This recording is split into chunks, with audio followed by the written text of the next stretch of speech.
Another area where you differ is in the selective usage of supplements. And I have modified my supplementation regimen based on what I've heard you say. Can you tell us, like, even when you're eating a high quality nutritarian diet, what are the key nutrients of concern that we should consider supplementing with? The main ones are B12 and DHA.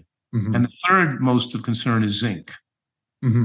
Mm-hmm. You know, vitamin D and iodine are maybe of concern in some populations, but people know you don't have to supplement that. You can get enough sunshine for vitamin D, depending on where you live. Vitamin D is important if you live in a northern climate, but it depends on how much skin exposure you get, sun exposure you get. Mm-hmm. Iodine is also depending whether you eat seaweed or not, or exposed to some. So it's really, but the top three are DHA, EPA, the commonly called fish oil, which you can get from a vegan source. Mm-hmm. These and vitamin B12 and zinc, which we have decreased zinc absorption with aging. And even though plant foods contain zinc, the phytates bind zinc to make it less absorbable than those getting zinc from animal foods, animal-based foods. Mm-hmm. And as we age, the ability to absorb zinc diminishes, and zinc supplementation in the scientific literature is linked to enhanced lifespans, less dementia, less immunosenescence, leading to lower rates of pneumonia and prostate and breast cancer. A lot of data that zinc plays an important role and can play an important role, but there's not necessarily a lot of studies on supplementing zinc in vegan populations. But we have a lot of data to suggest that vegan populations have lower zinc exposure, lower zinc body levels, and those would most likely benefit strongly from zinc supplementation. The other two are more definitive than zinc. B12 is more definitive. That lack of B12 can lead to neurologic deficits that are particularly dangerous. And the same thing was true with DHA and EPA. Low levels of the omega-3 index, which measures the EPA and DHA levels on the surfaces of your cell membranes, your red blood cell membranes. Lower levels over time are linked to shrinkage of the brain and cognitive impairment with aging. And every study looking at that issue showed the same thing. Any long-term study that followed people for decades, identifying those with low omega-3 index, showed those groups with more brain shrinkage and more cognitive impairment. Mm-hmm. Now, I originally started advocating this and supplying it was when my history of being in this plant-based movement for more than 50 years now. I'm almost 70 years old, but I've been doing this since I'm 15 years old. Wow. You know what I mean? So, but the point I'm making right now is that my mentors and the people I looked up to in the natural hygiene movement who were eating super healthy vegan diets and taking B12, when I admired these people and learned from them, and then I became a doctor and they became elderly, and all my mentors and people I admired all developed either dementia or Parkinson's. Not all of them, but most of them developed it.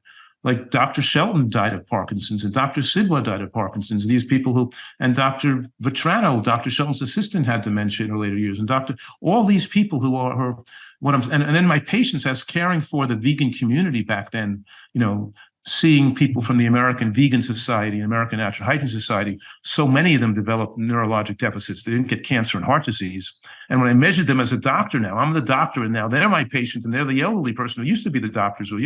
These are people who are now making up this community of health enthusiasts with so much neurologic deficits because they lived so long. But I checked their blood, many of them, scores of them, checking blood levels, showing radically low levels of omega-3 index, explaining the deficits we saw. And subsequent studies to that have absolutely indicated the risks.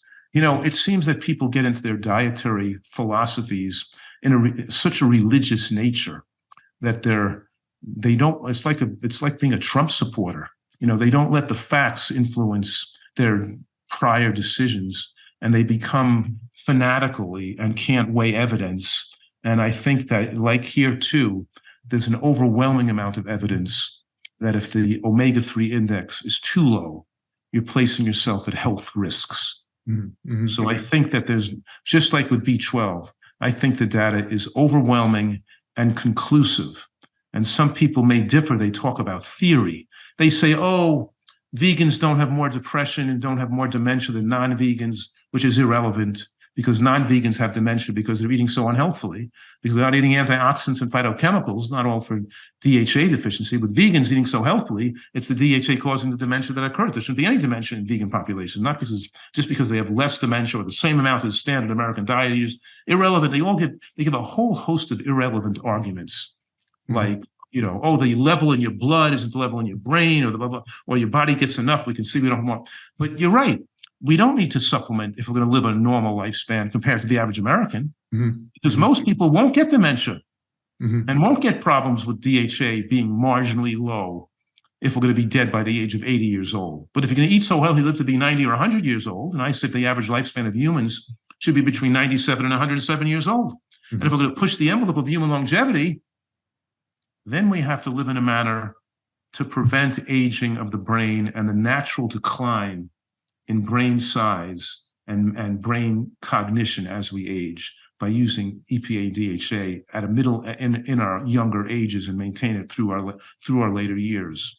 So I think it's very, very irresponsible and to allow your followers to take those risks with their mental health. Well, you've sold me on it. Now I understand that it's going to take about 6 months or so to make an impact on the omega-3 index. Is that correct? Well, just like hemoglobin A1C, the red blood cells have a 120-day half-life. So you got to have the turnover of them to get the new level you're taking. So probably wait at least 4 months to recheck your blood test to see that your dose is adequate. So you can adjust the dose to maintaining that level above 6, ideally. Now I'm suggesting. But what I'm saying, I'm also saying that not everybody needs to take it either. Because what if your level was 6 or 7 and you weren't taking any supplement? Well, then you wouldn't need a supplement, right? So it's just like, it's do it if you take it if you need it, and don't take it if you don't need it. But the idea that you have a level of 1 or 2 or 3 and going to ignore that and say it doesn't matter, that's really crazy. Yeah. Now, what do you typically recommend? About 250 milligrams a day of mixed DHA EPA? Yeah. Correct.